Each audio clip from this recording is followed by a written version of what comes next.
नमस्कार, सवाल इंडिया का मैं आपका बहुत बहुत स्वागत है। मेरा नाम है अंकित त्यागी। इस वक्त आप एनडीटीवी इंडिया के साथ हैं नोएडा में, और एक बार फिर से आपको दिखाएं क्योंकि कई बार लोग ये वीडियोस देख देख के परेशान हो चुके हैं। थार गाड़ी को जिस तरीके से इस्तेमाल किया जा रहा है उसका एक और वीडियो ज़रा सामने आया है। नोएडा में एक बार फिर से तेज़ रफ्तार का कहर देखने को मिला। तेज़ रफ्तार का ही क्यों, इसको कहें कि जानलेवा गाड़ी चलाने का जो थार गाड़ी का इस्तेमाल करते हुए ये व्यक्ति दिखे हैं, वो ज़रा देखिए आप तस्वीरों में कैसे कैद हुआ है। सेक्टर 16 में एक तेज़ रफ्तार थार ने कई गाड़ियों को टक्कर मारी। अब ये जो वीडियो है इसमें अगर आप देखेंगे तो थार दो पहिया वाहनों को टक्कर मारती हुई नजर आ रही है। इस दौरान कई लोग थार की चपेट में आने से बाल बाल बचे। लोग अपनी जान बचाने के लिए कूद रहे हैं अपनी गाड़ियां छोड़ छोड़ के। ये वीडियो एनडीटीवी इंडिया ने सोशल मीडिया प्लेटफॉर्म पर जब ट्वीट किया तो उसके जवाब में नोएडा पुलिस ने एक्शन मोड में दिखाई पड़ी। नोएडा पुलिस ने एक्शन में आई तो उन्होंने पहले कहा कि 6,000 रुपए का हमने चालान लगा दिया है, जिसके बाद में बढ़ाकर जब लोगों ने कहा कि इतना भयंकर ये एक्सीडेंट, मतलब ये तो लग रहा है कि बिल्कुल एक्सीडेंट करने की कोशिश की जा रही है। रॉन्ग साइड गाड़ी आ रही है, टक्कर पे टक्कर लोगों को मार रही है। उसके बाद जो बदल कर इसको 38,500 रुपए का चालान कर दिया गया। और अब खबर यह आ रही है कि थार चालक को पुलिस ने गिरफ्तार भी कर लिया है। तो पहले की आप तस्वीर देख रहे हैं, चालान 6,000 रुपए का, फिर उसके बाद 38,500 रुपए का। लेकिन सवाल यह उठता है कि सिर्फ चालान भर से ऐसे लोगों के लिए काम चल जाएगा क्या? क्या 6,000 रुपए का चालान या 38,500 रुपए का चालान जो रैश ड्राइविंग के नाम पर हो गया हो, उस पर क्या लोगों, इस तरीके के लोगों को कुछ सबक मिलेगा? दिल्ली में इस आरोपी को अरेस्ट तो कर लिया गया, लेकिन मैं जरा तस्वीरें जरा ये थोड़ा सा आप जरा देखिएगा। क्यों नहीं इसके ऊपर गैर ये हत्या करने के प्रयास का मुकदमा चलना चाहिए? ये स्कूटर वालों की क्या गलती थी जो सीधे सीधे आकर उनके ऊपर गाड़ी चढ़ा दी गई? रॉन्ग साइड से गाड़ी आई है तो क्यों ना मान लिया जाए अगर ये स्कूटर से नहीं कूदते तो इनकी जान जा सकती थी। और भी ऐसे हैं, आपको दिखाते हैं। ये जरा दोबारा से वीडियो चलाएंगे, ये रॉन्ग साइड गाड़ी जाकर किस तरीके से फिर उसके बाद वहां से निकली है। ये देखिए, ये जो स्कूटर वाले हैं ये अपनी जान बचाने के लिए स्कूटर से कूद रहे हैं, उधर गाड़ियों पर टक्कर लग रही है, और उसके बाद जो वाहन खड़े हुए हैं उन पे चढ़ती हुई ये जो सामने स्कूटर है, इनके ऊपर तो बिल्कुल गाड़ी चढ़ाई दी है। तो क्यों ना और सख्त धाराओं में इस व्यक्ति के खिलाफ पुलिस मुकदमा दर्ज करके इसको सख्त से सख्त इसके ऊपर कार्रवाई करती है। ये एक बड़ा सवाल है।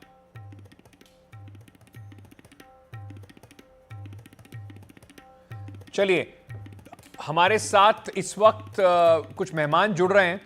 हमारे साथ सुमित चंद्रा साहब जुड़ रहे हैं, वकील हैं सुप्रीम कोर्ट में। निर्मल कौर जुड़ रही हैं, पूर्व डीजीपी हैं। बहुत बहुत शुक्रिया आप दोनों का हमसे जुड़ने के लिए।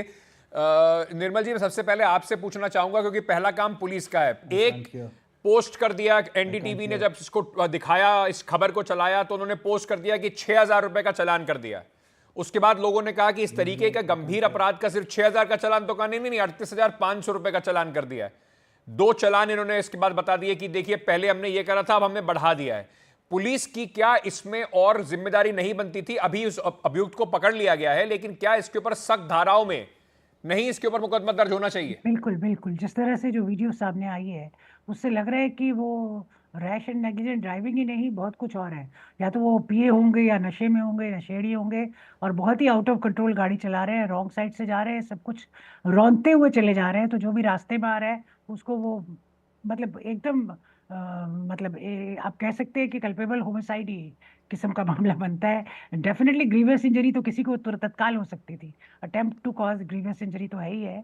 जी, और क्योंकि देखिए लोग उछल रहे हैं, नहीं उछलते तो निश्चित उनकी हालत कुछ भी हो सकता था उस समय। और फाइन अपने बिल्कुल। आप में बिल्कुल काफी नहीं है ऐसे आदमी के लिए।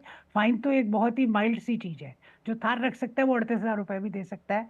तो फाइन, उसका तो ड्राइविंग लाइसेंस जब्त हो जाना चाहिए, उसको ब्लैकलिस्ट किया जाना चाहिए, और उसको मतलब कम से कम कुछ साल के लिए, जब तक वो गुड बिहेवियर ना करे तब तक उसका ड्राइविंग लाइसेंस रिस्टोर नहीं किया जाना चाहिए। बिल्कुल, और क्योंकि उसकी ऐसे लोग तो ये थार में कोई बड़ी बात नहीं है इसकी रील बना रहे हो, इसकी रील बना के कल ये अपनी यहां पर हर जगह जाके बताएं कि देखिए मैं कैसे गाड़ी चला देता हूं और पुलिस ने सिर्फ 38,500 का चालान किया और मैं तो निकल के बाहर आ इस गया। तरह का जो सुमित चंद्रा हीरोइज्म साहब, है।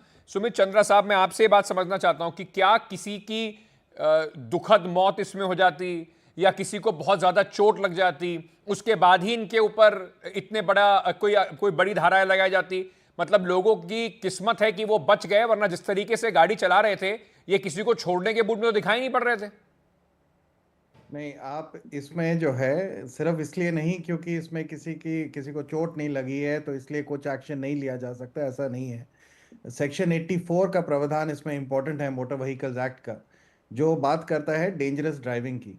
अगर हम डेंजरस ड्राइविंग का डेफिनेशन देखें इस सेक्शन के अंडर, तो वो कहता है कि जहाँ पे भी कुछ एक पब्लिक में सेंस ऑफ अलार्म आ जाए या डिस्ट्रेस आ जाए, ऐसी सिचुएशन भी अगर क्रिएट हो जाती है, जरूरी नहीं है पब्लिक हो आसपास, बट अगर सिर्फ ये कोई रैश ड्राइविंग ही अगर दिख जाती है, तब भी उसके ऊपर सेंट्रल मोटर व्हीकल्स एक्ट कहता है कि 1 साल की सजा भी हो सकती है, बिसाइड्स ऑफ कोर्स जो फाइन इनके ऊपर इम्पोज हुआ है।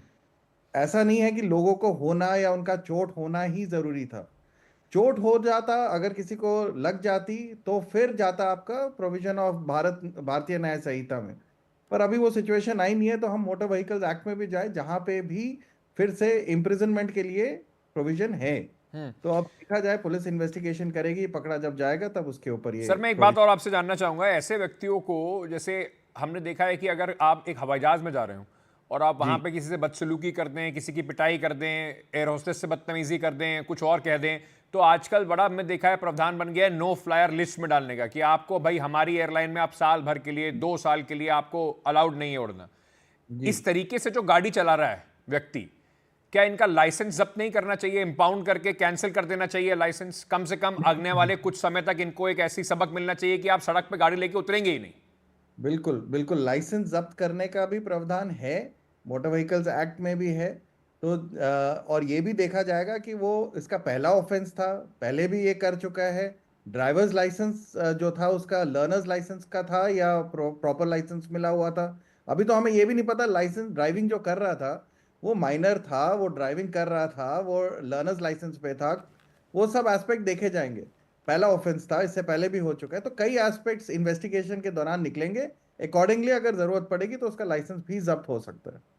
निर्मल जी, मैं आपसे समझना चाहूंगा ये कि ये माइंडसेट की बात भी है। ये थार गाड़ी को लेकर ये पहली कंट्रोवर्सी नहीं हुई है, कई बार हमने इससे पहले भी देखा है। तो ये एक माइंडसेट की बात भी है कि अगर हमारे पास ये गाड़ी है तो बिल्कुल उसको ऐसे चला दें सड़क पे जैसे कि समझ लीजिए कि आप अपने गार्डन के अंदर ये गाड़ी चला रहे हो।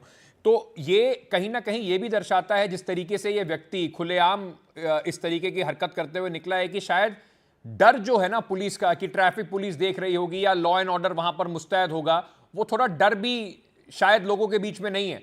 वरना आप सबको पता है आजकल कि कोई भी तुरंत वीडियो निकालकर आपका वीडियो बना लेगा और आपके लिए मुश्किल हो जाएगी। उसके बावजूद भी अगर कोई इस तरह की हरकत कर रहा है तो पुलिस और वहां पर जो पुलिस का पूरा इंतजाम है उसके ऊपर भी कहीं ना कहीं सवाल उठेगा। बिल्कुल, बिल्कुल। कोई वजह नहीं है, इतनी भीड़ भरे इलाके से वो जिस तरह से निकाल के ले गया, एकदम ऐसे लग रहा है कि थार डेजर्ट में रियली चला रहा है। वो जो एडवर्टीजमेंट्स आती है ना जब इन गाड़ियों की, तो वो खुले में एकदम रेस कर रही हैं, बहुत खुले में। तो उसी को वो इमिटेट कर रहा है। हो सकता है बहुत माचो दिखने के चक्कर में, या जैसे आपने बताया, हो सकता है कोई रील ही बना रहा हो। भगवान जाने क्या कर रहा था। बहुत बहुत ही गैर जिम्मेदाराना हरकत है, और बहुत ही गैर जिम्मेदाराना तरीके से चला रहा था। पता नहीं उसके पास ड्राइविंग लाइसेंस है भी कि नहीं, ये तो जांच का विषय है, कौन है कौन नहीं, और गाड़ी किसकी है। ये बहुत ही मतलब गंभीरतम अपराध है, मैम मैं आपसे जिसको कि पूछना हम लोग चाहूंगा, क्योंकि सीरियसली नहीं आपने लेते हैं। पुलिस फोर्स को लीड किया है, अगर आप अभी यूपी की डीजीपी होंगी तो आप कम से कम अधिकारियों से तो पूछेंगे ही कि ये कौन था यहां पर ड्यूटी पे, क्यों तुरंत उसको नहीं वहां पर रोका गया या पकड़ा गया। ये सब चीजें तो मालूमात होनी चाहिए लोगों में, कम से कम तुरंत एक्शन जब तक नहीं दिखाई पड़ेगा तो ऐसा लगता है कि यूपी से निकल के दिल्ली में आ गए शायद जान बच जाएगी। नहीं, ऐसा नहीं है। ये हो, देखिए सीसीटीवी लगे हुए हैं। अब इस पैच में उस वक्त कौन सा समय था, पुलिस पदाधिकारी कोई था कि नहीं, रहता तो ये पहली बात तो ये नो एंट्री में जा नहीं सकता। पर हर नो एंट्री पे पुलिस को पोस्ट करना, इतनी तो स्ट्रेंथ है नहीं पुलिस की। पर कुछ नागरिकों को भी एक सिविक सेंस होनी चाहिए। एक नागरिक के रूप में मुझे अपनी जिम्मेवारी का एहसास होना चाहिए। और अगर ये माइनर है तो गार्जियन या जिसने भी इसको गाड़ी दी या रॉन्ग साइड से आ रहा है, हर किसी को ये अपनी जिम्मेदारी का एहसास होना चाहिए कि मैं सड़क पे हूँ, मेरे मेरे हाथ में अगर स्टीयरिंग व्हील है, इसका मतलब नहीं कि मैं राजा बन गया, मैं जो मर्जी करता चलूं। या ये जो बिल्कुल। सड़क है मेरी एक प्राइवेट सड़क है, जिसपे कि बाकी सब एनक्रोचर है, मैं सबको धक्के मारता है, सबको हिट करते चला जाऊं, चाहे कोई मर जाए चाहे कोई कुछ हो जाए, जो होगा देखा जाएगा। तो इस तरह का जो गरूर है, इस तरह का जो अहंकार है, और बहुत माचो बनने की जो चाहत है कि ये बहुत माचो तरीका है जीने का, थार लेके आप लोग मन मारे तरीके से उसको स्पीड कर रहे हैं, भीड़ में जा रहे हैं, पता ही नहीं कौन सी स्पीड कहाँ पे रखनी है। और इस तरह का जो तरीका है ये बहुत ही गैर जिम्मेदाराना है। इसकी कड़ी से कड़ी सजा, जो मैक्सिमम पनिशमेंट हो सकती है, वो एग्जाम्पलरी रूप में, एक डेटरेंट के रूप में दी जानी चाहिए। एंड आई होप कि पुलिस और कोर्ट्स इसका संज्ञान लेंगे, और जो अधिकतम इस तरह के अपराध के लिए सजा, जो कि बहुत काफी गंभीर है, वो इसको दी जाएगी। और इसमें कोई पैरवी पैगाम, अगर कोई वीआईपी का लड़का है, वीआईपी है कोई, या कोई वीआईपी से फोन करवाता है, ये सब काम में नहीं आना चाहिए। और इसको कड़ी से कड़ी सजा, और विशेष रूप से अब जबकि एनडीटीवी ने इसको टेकअप कर लिया है, वीडियो भी है आपके पास, तो हिम्मत नहीं होगी मीडिया के आने के बाद किसी की गलत जी, करने की। क्योंकि पर फिर भी लोग ये ज्यादा बात से ज्यादा इसमें बिल्कुल सजा होनी चाहिए। एग्जाम्पल जरूर बनना चाहिए। भारत के अंदर जो सड़क पर इतने सारे लोगों की मौत होती है, इतना बड़ा एक पूरा मुहिम चलाई जा रही है कि कोशिश की जाए कि ऑन रोड एक्सीडेंट्स में इस तरीके की रैश नेग्लिजेंट ड्राइविंग करके लोगों की जान ना जाए। उसके बाद अगर कोई व्यक्ति एक शहर के अंदर इस तरीके की हरकत कर रहा है, मैं अगला सवाल से पहले जरा एक बार फिर से दरख्वास्त करूंगा, पूरा इसको स्क्रीन पे दिखाते हैं आप लोग, क्योंकि ये छोटी घटना नहीं है। इसको छोटी घटना के तौर पे, इस माइंडसेट के तौर पर देखें कि कैसे रॉन्ग साइड आकर किसी व्यक्ति को इतनी हिम्मत मिल जाती है कि वो गाड़ी को ऐसे चलाता हुआ, रौंदता हुआ लोगों को निकल जाए कि उसे कोई फर्क नहीं पड़ता। हमने कितने हाई प्रोफाइल इस तरीके के देखे हैं एक्सीडेंट की, भाई किसी ने किसी को टक्कर मार दी और उसकी जान चली गई। यहां पे गनीमत है किसी को चोट गंभीर नहीं लगी है, लेकिन देखिए इंटेंट, देखिए कि रॉन्ग साइड आके आप किस तरीके से अपनी गाड़ी को लोगों के व्हीकल्स के ऊपर, सामने जो स्कूटर पे बैठा है नहीं बैठा है, सड़क पर खड़ा है नहीं खड़ा है, बिल्कुल इन सब बातों को रौंदते हुए किसी भी तरीके से आप बस अपनी गाड़ी को आगे लेकर निकालना चाह रहे थे। इनको अरेस्ट जरूर कर लिया गया है। अंत में मैं ये पूछना चाहूंगा चंद्रा साहब कि क्या जिनकी ये गाड़ी है, क्या उनके खिलाफ भी कुछ हो सकता है? और जो लोग इस, जैसे किसी की गाड़ी का नुकसान हुआ है, उन लोगों को, भाई जिनके ऊपर के गाड़ियों से ये उतर के गई है थार, उनके पास क्या कोई कानूनी ऑप्शंस हैं? उन्हें कुछ राहत मिल सकती है? वो कुछ कंप्लेन कर सकते हैं? देखिए, मोटर व्हीकल्स एक्ट एक तो क्रिमिनल साइड में आपको ऑब्वियसली पनिशमेंट हो सकती है इसमें, साथ ही साथ डैमेजेस के लिए, कंपनसेशन के लिए आप मोटर व्हीकल्स कोर्ट में अप्लाई कर सकते हैं। There is a motor vehicles tribunal, and वहाँ पे ये लोग जब एप्लीकेशन फाइल करेंगे, उसका एग्जामिनेशन होगा, तब owner of the vehicle, driver of the vehicle, both will be equally responsible. And अगर ये माइनर निकला इस केस में, तो पनिशमेंट माइनर को तो जुवेनाइल जस्टिस एक्ट में they have been made amendments, but 2019 में द अमेंडमेंट जो इन्होंने मोटर व्हीकल्स एक्ट में किया है, उसमें क्लियरली लिखा है कि अगर माइनर चला रहा है तो उसके गार्डियन को या ओनर ऑफ द व्हीकल, दोनों में से किसी को भी, जो भी है, उसको पनिशमेंट हो सकती है। जी, बने रहिए आप दोनों हमारे साथ। इस खबर पर थोड़ी और जानकारी अभी आ रही है, उसको भी लोगों तक बताएंगे। और ये जो पूरा मामला है, ये काफ़ी इसमें तूल पकड़ी है। थार चालक जो है उसको गिरफ्तार कर लिया गया है। खबर ये आ रही है कि उसको दिल्ली से गिरफ्तार किया गया, यानी कि यहाँ पर नोएडा में इस तरीके की हरकत करके वो यहाँ से फरार हुआ और दिल्ली पहुँचा है, और दिल्ली पहुँचने के बाद उसको पुलिस ने गिरफ्तार किया है। 38,500 रुपये का इनके ऊपर जुर्माना लगाया गया है। निर्मल जी, मैं आपसे एक बात, क्योंकि ये थोड़ा सा लोग भी ट्वीट करके पूछ रहे हैं कि हमने जब खबर ट्वीट की उसके बाद पुलिस ने पहले कहा 6,000 रुपये का चालान, फिर कहा 38,500 का चालान, तो ये क्या शुरुआत में पुलिस खुद हल्के में ले रही थी इस पूरे मामले को? हाँ, लगता है कि उन्होंने जो यथास्थिति है, जो वस्तुस्थिति है, जो रियलिटी है सिचुएशन की, जो वास्तव में हुआ और कितना गंभीरतम कांड हुआ है, इस बात को वो लोग अप्रिशिएट नहीं कर पाए। जैसे सोचा कि रैश नेग्लिजेंट ड्राइविंग है, और उन्होंने बहुत हल्के में लिया। ये तो आप लोगों की परसिस्टेंस थी, या जनता ने जो बार बार सवाल उठाया, उस पे उन लोगों ने कुछ गंभीर एक्शन लिया है। नहीं तो ये तो स्कॉट फ्री चला जाता है। 6,000 रुपये तो कोई भी चीज़ नहीं है। 6, 8, 40,000 रुपये दे के अगर आप निकल जाएं, तो आपके पास लाइसेंस टू किल है, जेम्स बॉन्ड बन गया आप, 007 है। दिल्ली की रोड्स पे आपके पास लाइसेंस टू किल हो गया, या नोएडा की रोड्स पे जहां भी आप जाते हैं, हर रोड पे you have a license to kill, अगर if you can get away with so lightly. तो ये इस तरह की जो मानसिकता मैम, है, आपको लगता माइंडसेट है है। कि इसके खिलाफ नोएडा, दिल्ली जो शहर है खासतौर से, क्योंकि इधर हमने देखा है कि आमतौर पर अब लोग थार गाड़ी खरीद लेंगे, उसमें काली फिल्म चढ़वा देंगे, जो भी इसको जिस तरह से ये साहब चला रहे हैं उनको भी ऐसा लगता है कि बिल्कुल अब आप और कहीं के ऊपर, किसी के ऊपर भी गाड़ी चला दीजिए, कोई फर्क नहीं पड़ता। तो ऐसे पुलिस को एक पूरी मुहिम चलानी चाहिए। मुझे तो लगता है निश्चित ये जो है ना, ये जो युवा वर्ग के लोग रहते हैं या जो भी ये लोग रहते हैं, हो सकता है कोई नशा करके चला रहा हो सकता है कोई पी के चला रहा हो। बहुत बार ऐसा हुआ है कि कई बार रिक्शे वाला भी मार जाता है और देखते हैं तो वो पिए रहता है, बड़ी बुरी तरह मार जाता है एकदम रॉन्ग साइड से आके। तो कुछ ना कुछ कारण तो इसके पीछे रहा होगा। और ये जो रैशनेस है उसके पीछे एक क्रिमिनल इंटेंट भी है। ये खाली इतना नहीं है कि ये खाली एक रैश ड्राइविंग है, ये तो निश्चित इसको क्रिमिनल इंटेंट को इंक्लूड करके उसी तरह का केस किया जाना चाहिए। और उसके बाद ही इस पे जो गंभीरतम कार्रवाई, जो मैक्सिमम पनिशमेंट पॉसिबल है, वो अवश्य पुलिस को लगानी चाहिए और जुडिशरी को देना चाहिए, ताकि आगे से कोई ऐसी चीज सड़क पे ना कर पाए। इतना डिटरेंट इफेक्ट हो, इतना डिटरेंट के रूप में ये काम आए, इतना एग्जेम्पलरी पनिशमेंट हो कि उसके बाद किसी की हिम्मत ना हो कि इस तरह से गाड़ी के स्टीयरिंग व्हील के पीछे बैठ के सड़क पर इस तरह जाके सबको आतंकित करता रहे। मतलब ये तो ये मैं कह जरा सकते हैं एक he's a सेकंड के लिए terrorist आपको of the रोक रहा roads of हूं। Delhi। ये जो दूसरा वीडियो हम इस समय दर्शकों को दिखा रहे हैं, जरा मैं दर्शकों को बता दूं कि इसमें हो क्या रहा है। ये आपको बताएगा कि ये किस तरह का व्यक्ति है और किस तरीके का इसका माइंडसेट है। ये जो सफेद टी शर्ट में आप ये बॉडी बिल्डर टाइप का जो आदमी देख रहे हैं, ये सचिन है। यही वो थार गाड़ी को चला रहा था। इससे पहले ये नोएडा के अंदर जो मार्केट है वहां पर ये पहुंचा था अपनी गाड़ी पे कुछ काम कराने के लिए। और उसके बाद देखिए होता क्या है, ये वो एक बेचारा व्यक्ति वहां पर जो मजदूर है वो काम कर रहा है, उसको ये थप्पड़ मारना शुरू करता है, फिर उसकी पिटाई करनी शुरू कर देता है। और देखिए कैसे लिटाकर उसको बुरी तरीके से मार रहा है, क्योंकि उससे ज्यादा बलशाली है तो इस वजह से इस तरीके बेरहमी से उसको पीटता हुआ दिखाई पड़ रहा है। जब वहां पर आसपास और दुकानदार और लोग आए हैं तो बताया जा रहा है कि बचने के लिए फिर ये गाड़ी में थार में बैठ के भागा है और उल्टी दिशा से गाड़ी को इसी वजह से चलाते हुए स्कूटरों को और गाड़ियों को रौंदते हुए ये भागा है। तो ये आपको यानी कि कुछ दिन पहले ऐसा बताया जा रहा है कि इसने पुरानी थार गाड़ी खरीदी थी। गाड़ी पर सचिन के नाम पर ही है और सचिन ने वहां पर एक हूटर जो होता है ना, स्कूटर लगवाने के लिए ये मार्केट में आया था। उसके बाद कार मार्केट के अंदर दुकानदार से इसने मारपीट की और मारपीट करने के बाद जब इसे लगा कि यहां पे मामला बिगड़ सकता है तो ये गाड़ी में बैठकर रॉन्ग साइड से गाड़ियों को टक्कर मारता हुआ निकला है। पुरानी गाड़ी खरीदी थी और यहीं पर ये हूटर लगवा रहा था और उसके बाद ये रॉन्ग साइड पर ऐसे टक्कर मारता हुआ निकला है। जिस तरीके का ये वीडियो सामने आ रहा है वो कम से कम आपको इस व्यक्ति का, ये किस तरीके का व्यक्ति है ये जरूर बताता है कि इसने बिना किसी जो भी कुछ बातचीत हुई हो, देखिए वो कैसे व्यक्ति अपना काम कर रहा है और उसके बाद उसे थप्पड़ मारता हुआ और उसे मारना शुरू कर दिया।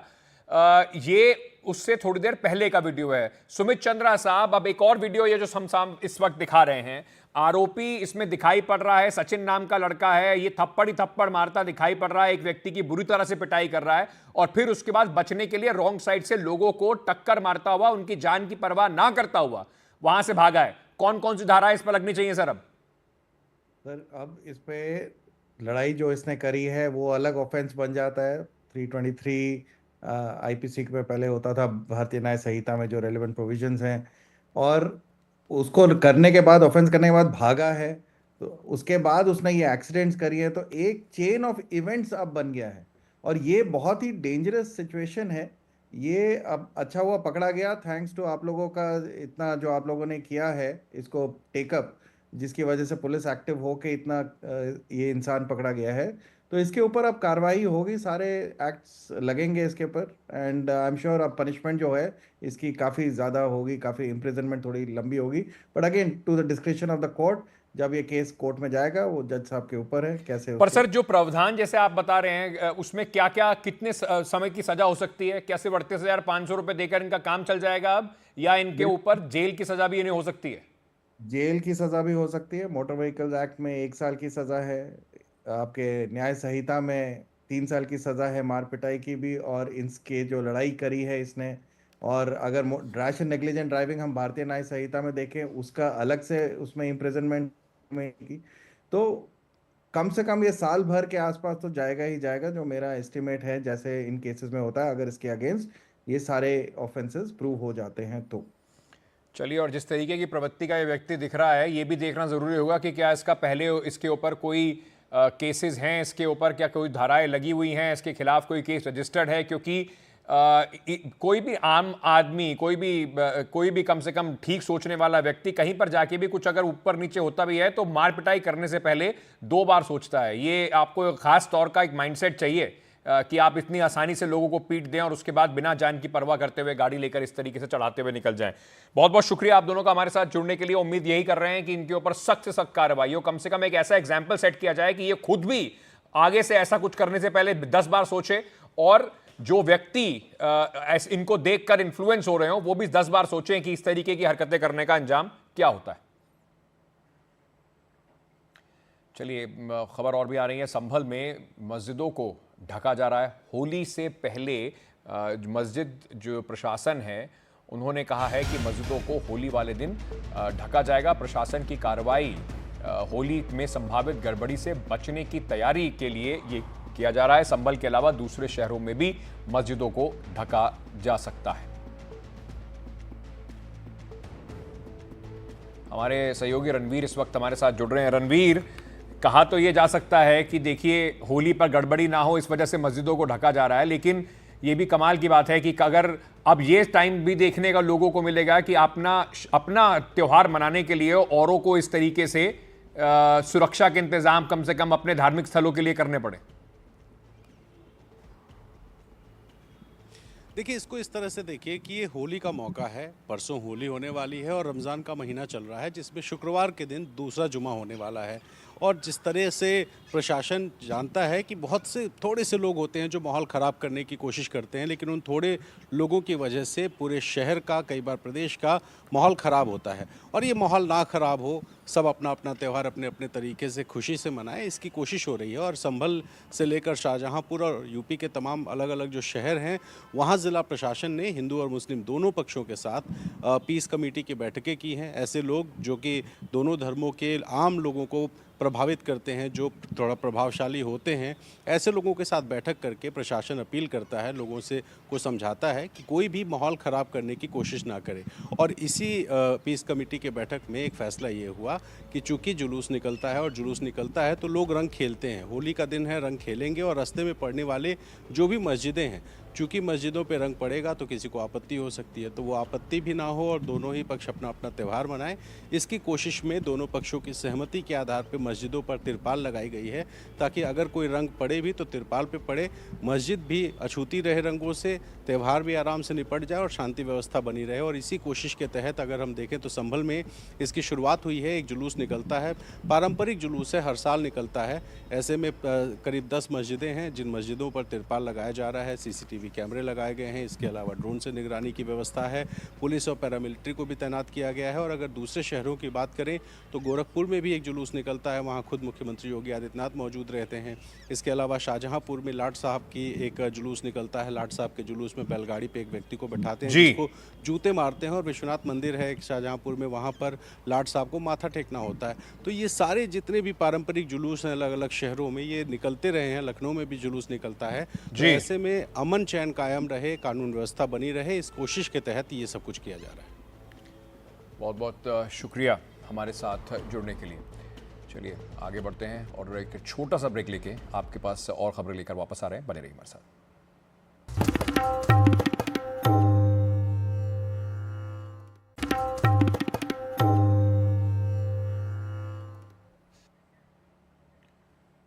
बिहार में चुनावी साल की राजनीति में खूब गहमागहमी चल रही है। बुधवार को इसका नजारा बिहार विधान परिषद की कार्रवाई में देखने को मिला, जहां मुख्यमंत्री नीतीश कुमार और पूर्व मुख्यमंत्री राबड़ी देवी के बीच तीखी बहस हुई। बहस के बीच नीतीश के बयान से नाराज राबड़ी देवी सहित राजद के सभी सदस्य विरोध करते हुए सदन से बाहर निकल गए। सदन से बाहर निकलकर राबड़ी देवी ने राजद के अन्य सदस्यों के साथ हाथों में पोस्टर लेकर नारेबाजी की, साथ ही बिहार सरकार पर कई आरोप भी लगाए। राबड़ी देवी ने सदन में खड़े होकर कहा, बिहार में कुछ भी काम नहीं हुआ। राबड़ी के इस बयान पर मुख्यमंत्री नीतीश कुमार भड़क गए। फिर उन्होंने राजद के कार्यकाल की कहानी बताई। नीतीश कुमार ने बताया, राजद के शासन में कोई काम नहीं हुआ। जब इनके पति हट गए तो इन्हें मुख्यमंत्री बना दिया। इनके राज में भी कोई व्यक्ति 5वीं कक्षा से अधिक नहीं पढ़ सका। महिलाओं के लिए हम लोगों ने कितना ज्यादा काम किया, हम लोगों ने महिलाओं को 50% आरक्षण भी दिया।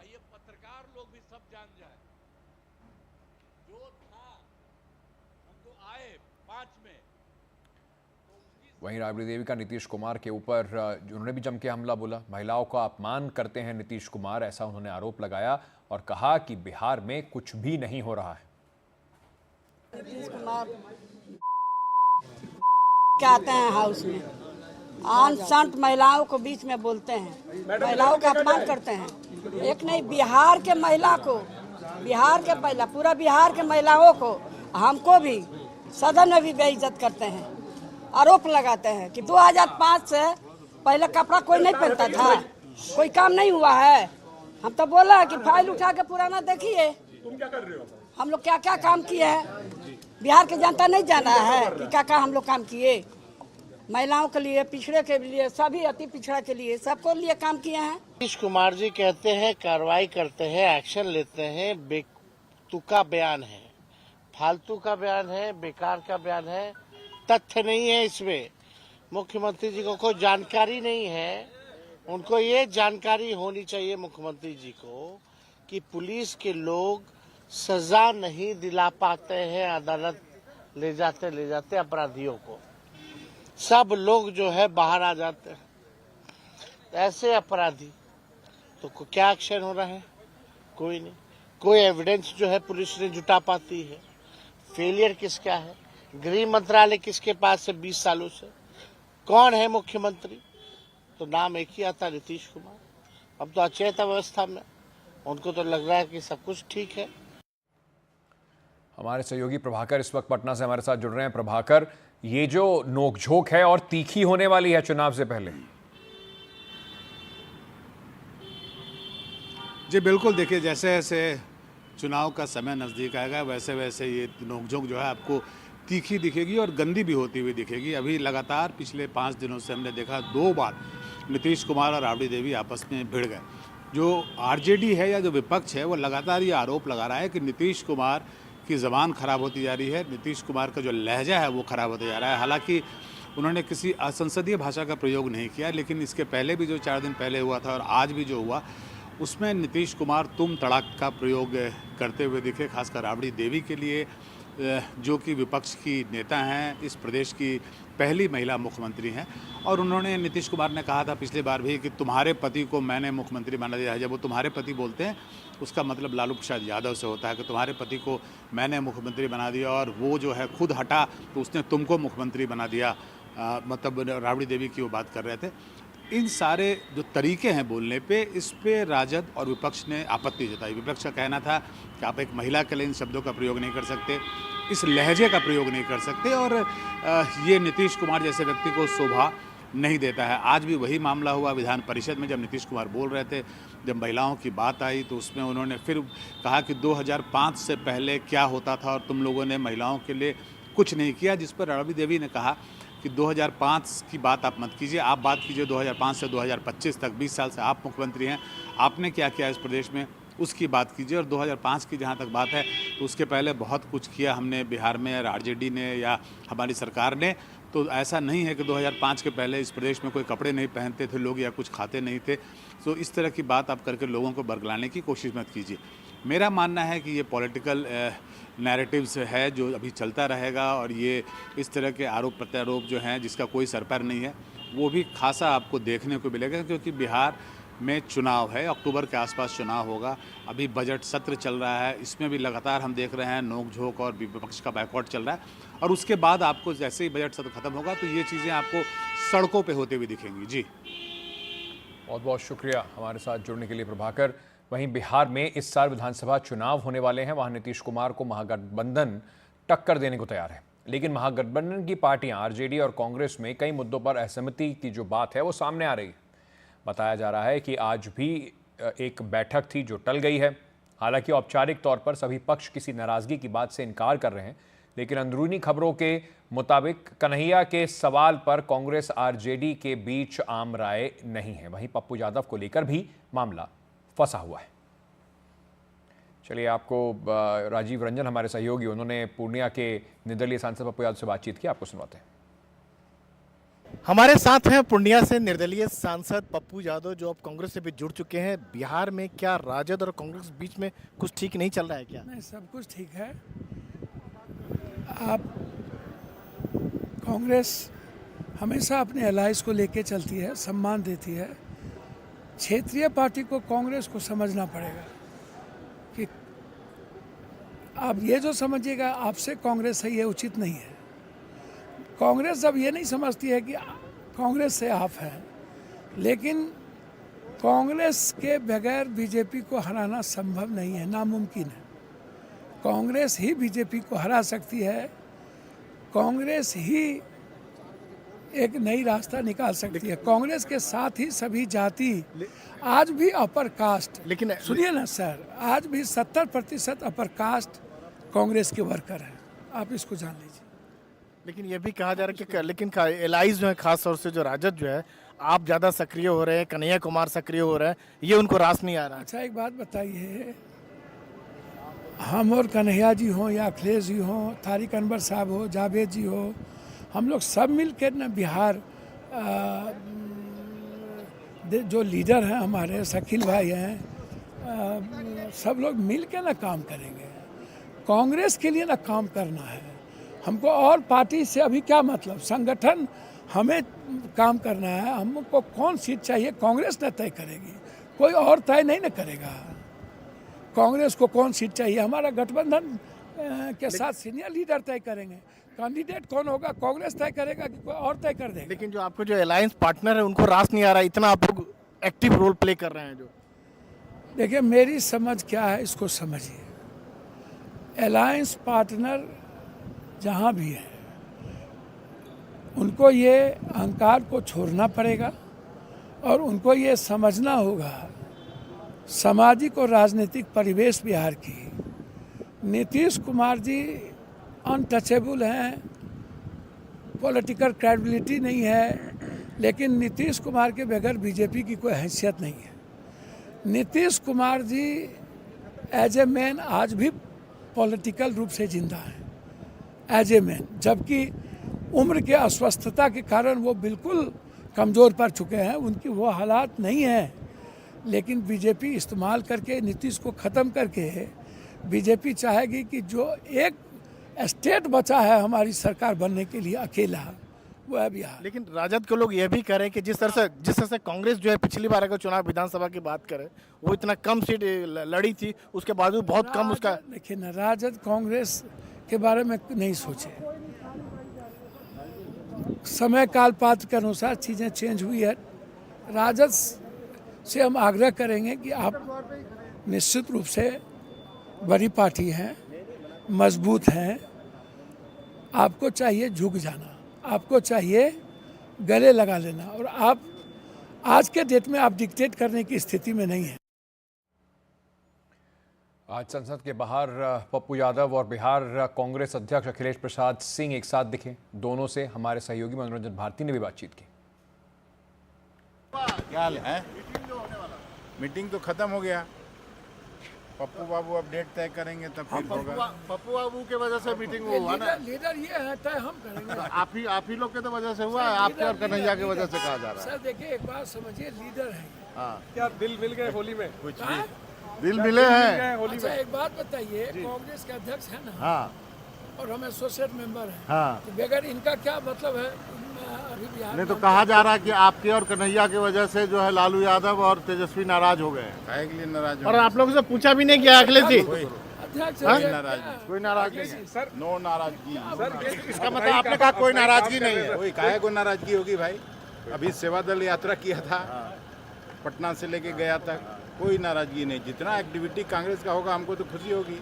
और सर नहीं, बैठक जो आपके होनी थी इलाज आज- को तो अखिलेश जी, दिक्कत हो आज सकता है। बैठक नहीं, होनी किसी एलाइज को क्यों दिक्कत होगी? 70 सीट मांगेंगे, 70 सीट ज्यादा मांगेंगे, लाभ। जितना लड़े थे उतना मांगेंगे। अब सीट भी हम आप ही से डिस्कस नहीं नहीं, करेंगे। मुझसे नहीं, जितना मांगे। आज जो जितना- बैठक जितना होनी थी, पिछली आज बार लड़े बैठक थे। होनी थी दिल्ली में, वो टल गई किन कारणों से, उसके पीछे क्या वजह है? अरे यार होली है, अभी बुआ खाने आना। तो उसके बाद होगी सर, बैठक होगी फिर दिल्ली में आगे, दिल्ली में हाँ, जो जरूर बैठक होगी, खरगे जी तुरंत बैठक होगी। तुरंत बैठा। Thank you sir. प्रशांत हमारे सहयोगी इस वक्त हमारे साथ जुड़ रहे हैं। प्रशांत, तो जब भी राजनेता कहते हैं कुछ अनबन नहीं है, कुछ खटपट नहीं है, तो अक्सर उसका उल्टा ही अंदर खाने में हो रहा होता है, तो क्या वैसी स्थिति है? नहीं नहीं बिल्कुल बल्कि अगर पप्पू यादव का आपने ठीक से सुना हो अंकित, तो वो कुछ छुपा नहीं रहे हैं। उनसे जब सवाल पूछा गया कि आपके और कन्हैया कुमार के सक्रिय होने से आरजेडी नाराज़ है, उन्होंने क्या कहा? पप्पू यादव ने कहा कि ये आरजेडी तय नहीं करेगी कि कांग्रेस का लीडर कौन होगा, ये कांग्रेस के नेता तय करेंगे कि कांग्रेस का लीडर कौन होगा। तो इससे आप समझ सकते हैं कि नाराज़गी है। और ये समस्या तब शुरू हुई जब सोमवार को कन्हैया कुमार और जो बिहार के प्रभारी नए नए बनाए गए हैं अल्लावरू कृष्णा, उन्होंने ये घोषणा किया कि उस 16 तारीख से चंपारण का जो भितरवा आश्रम है, जहाँ से 1917 में महात्मा गांधी ने अपने सत्याग्रह की शुरुआत की थी, वहीं से वो एक पदयात्रा शुरू करेंगे। पदयात्रा शुरू करने में कोई दिक्कत नहीं है, लेकिन इस पदयात्रा को लेकर कांग्रेस के भीतर भी दो खेमा बताया जा रहा है। एक खेमा नाराज इस बात से है कि कहा यह जा रहा है, जो पूछा भी जा रहा था अखिलेश सिंह से, कि उनसे कोई राय मशविरा नहीं किया गया, प्रदेश अध्यक्ष से कोई राय मशविरा नहीं किया गया। दूसरी मेरी जानकारी ये है कि कन्हैया कुमार, और चूंकि ये एनएसयूआई की पदयात्रा है, उनको ये सलाह दी गई थी कि चूंकि ये रमज़ान का महीना चल रहा है, लिहाजा रमज़ान का महीना ख़त्म होने के बाद इस पदयात्रा को शुरू किया जाए। लेकिन उस सुझाव को, उस सलाह को उन लोगों ने नकार दिया और 16 तारीख से पदयात्रा शुरू की जा रही है। तो आपको याद होगा अंकित, यही हाल हरियाणा में भी हुआ था, जब पार्टी के भीतर दो पदयात्रा शुरू हो गई थी। एक शैलजा पदयात्रा निकाल रही थी और एक कांग्रेस पार्टी की ओर से पदयात्रा निकाला जा रहा था। तो यही चीज़ बिहार में देखने को मिल रहा है। तो कांग्रेस के भीतर भी यात्रा को लेकर अनबन चल रही है। और इस यात्रा से चूंकि कन्हैया कुमार, ऐसा लगता है आरजेडी को कि कांग्रेस कन्हैया कुमार को लॉन्च करने की कोशिश कर रही है, तो जाहिर है वहाँ पर सीधी चुनौती फिर तेजस्वी यादव को मिलेगी। तो आरजेडी भी नाराज़ है इस यात्रा से। पहले भी आपको याद होगा, कन्हैया कुमार की एंट्री राज्य में नहीं हो, किसी तरह से उसको रोका जाए, आरजेडी ने पहले भी लालू यादव हो या आरजेडी हो, सबने पूरी कोशिश की है कि कन्हैया कुमार को कांग्रेस वहां पर बिहार में प्रवेश करने से रोका जाए। जब कन्हैया कुमार चुनाव लड़े थे बेगूसराय से, तो आरजेडी ने अपना उम्मीदवार दिया था और उसी वजह से कहा जाता है कि उस गठबंधन भी नहीं हुआ था उस वक्त। तो आप समझ सकते हैं कांग्रेस के भीतर भी इस यात्रा को लेकर अनबन है और आरजेडी भी नाराज बताई जा रही है इससे। चलिए, इसका असर बिहार में आने वाले चुनाव पर क्या होगा, देखना दिलचस्प होगा। बहुत बहुत शुक्रिया हमारे साथ जुड़ने के लिए, हमारे सहयोगी इस वक्त पूरी जानकारी के साथ इस बिहार में जो राजनीतिक हलचल है उस पर जानकारी देते हुए। हरियाणा की बात करते हैं, जहां पर बीजेपी का जश्न जो है वो जारी है। वहां के स्थानीय चुनावों में बीजेपी ने फिर से झंडा फहरा दिया है। हरियाणा चौथा राज्य है जहाँ बीजेपी ने स्थानीय राज्यों चुनाव में बाजी मारी है। हरियाणा में बीजेपी ने राज्य की 10 नगर निगम सीटों में से 9 पर बीजेपी को जीत मिली है। वहीं कांग्रेस अपना खाता भी नहीं खोल पाई, एक सीट पर निर्दलीय उम्मीदवार जीता है। 5 नगर पालिका परिषद पर हुए चुनावों में 5 पर बीजेपी की जीत हुई है, कांग्रेस का खाता नहीं खुला है। वहीं अगर 23 नगर पालिका समिति में हुए चुनाव की बात करें तो 8 में बीजेपी जीती है, 15 में निर्दलीय जीते हैं और कांग्रेस पार्टी को कहीं पर भी सफलता नहीं मिली है।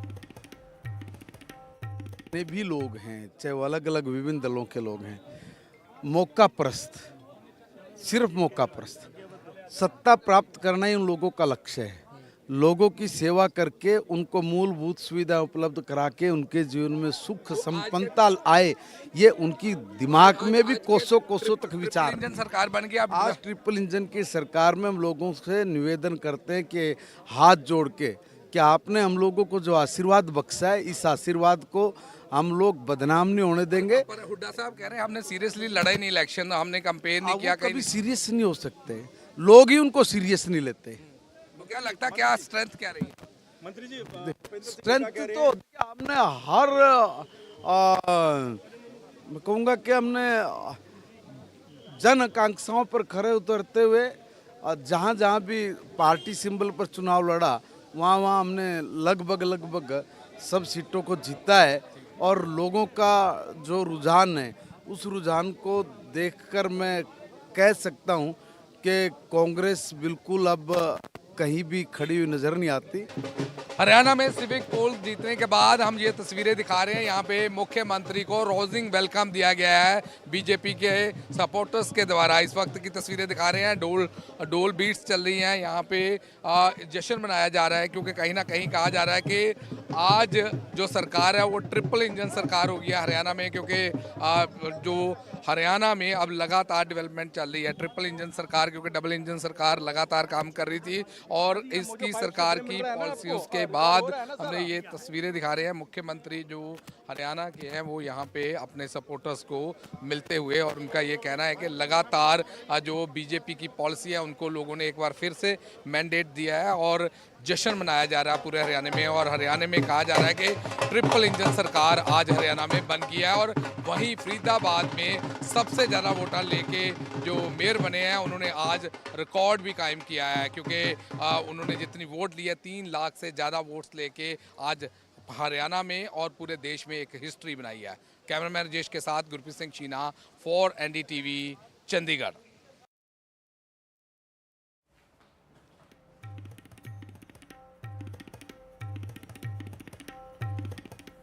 चलिए आगे बढ़ते हैं, बात करते हैं दरभंगा मेयर अंजुम आरा ने अपने बयान पर माफ़ी मांगी है। उन्होंने कहा कि मुझे बांग्लादेशी और देशद्रोही कहा जा रहा है, किसी को ठेस पहुंची हो तो मैं खेद जताती हूँ। देखिए, मैंने अपने बयान पे खेद प्रकट किया है, और जो है सुबह से मेरे पास हर तरह के आदमी आ रहे हैं। मुझे कोई जो है बांग्लादेशी कह रहा है, कोई देशद्रोही कह रहा है। तो मैं मीडिया कर्मी भाइयों से ही कहना चाहती हूँ कि अगर ठीक है आप मेरे बारे में जांच करा लीजिए, अगर कुछ ऐसा पुख्ता सबूत मिलता है तो मेरे पे जो सख्त कार्रवाई होती है वो आप करवाइए। मेरी मंशा बस इतनी थी कि दरभंगा शहर में शांतिपूर्ण ढंग से हो, इसी संदर्भ में मैंने ये जो है बोला था। लेकिन अगर किसी की आस्था को ठेस पहुंचा है तो मैं उस पर खेद व्यक्त करती हूँ। धन्यवाद। अंजुम आरा ने ऐसा क्या कहा था जिसके लिए उन्हें माफ़ी मांगनी पड़ी, आपको वो भी सुनवाते हैं। तरकीब निकाला है कि 12:30 से 2 बजे के बीच में थोड़ा होली को रोका जाए, मतलब बीच में 2 घंटा का ब्रेक होना चाहिए, क्योंकि देखिए जुम्मा का टाइम तो जो है आगे जा नहीं सकता है। इसीलिए जैसे हम लोग भी जो है रमज़ान में अगर मुहर्रम पड़ गया है तो हम लोग ने टाइम टेबल थोड़ा चेंज किया है। बस सभी लोग से आग्रह यही रहेगा कि 12:30 से 2 बजे के बीच थोड़ा सा होली का कार्यक्रम जो है मस्जिद और जहाँ पे नमाज पढ़ने जाते हैं लोग उससे थोड़ा दूरी बना के अपना, ये आपने अपना सुझाव रखा है। जी बिल्कुल। मेयर ने भले ही सफाई दी हो, लेकिन उनके बयान के बाद सियासत तेज है। शांति समिति की बैठक जिसमें रमज़ान और होली को कैसे संपन्न किया जाए, इस संबंध में शांति समिति की बैठक में दरभंगा की मेयर ने ऐसी कोई बात नहीं कही। उन्होंने केवल और केवल एक बात कही कि मस्जिद के पास पुलिस फोर्स और मजिस्ट्रेट की तैनाती की जाए। जिला प्रशासन बिल्कुल मुस्तैद है, राज्य सरकार संवेदनशील है, राज्य मुख्यालय कार्यरत है। सभी धर्म के लोगों को सभी धर्म का सम्मान करना चाहिए, और सनातन धर्म आपस में प्रेम, भाईचारा और मोहब्बत का संदेश देता है। और ये किसी हालत में ये मानसिकता सही नहीं है, ये मानसिकता को बदलना चाहिए, और ये बयान भी किसी हालत में भी स्वीकार्य नहीं है। ऐसे मानसिकता सही नहीं है और ये मानसिकता जरूर बदलनी चाहिए। लेकिन अभी जाति धर्म के लोगों को साथ लेकर हमारे नेता का नारा है, पूरा बिहार मेरा परिवार और न्याय के साथ विकास। तो किसी के साथ अन्याय ना हो, किसी के साथ इस तरह का तो बिदंगड़ा देने वाला बयान है ना, सिर्फ मीडिया में चाहने के लिए कोई बयान वो गलत है। सब बयान से हम लोग तफरका नहीं रखते हैं। ऐसी कोई भी आवश्यकता नहीं है, अनावश्यक इस तरह की बातें हैं। हमेशा हम लोग का फेस्टिवल साथ में चलता रहा है, मिल के चलता रहा है, कहीं कोई परेशानी नहीं रही है। ये कुछ लोग इस तरह के मानसिकता के लोग जो हैं लोग बोल देते हैं, जिसकी वजह से लोग चर्चा में आ जाता है।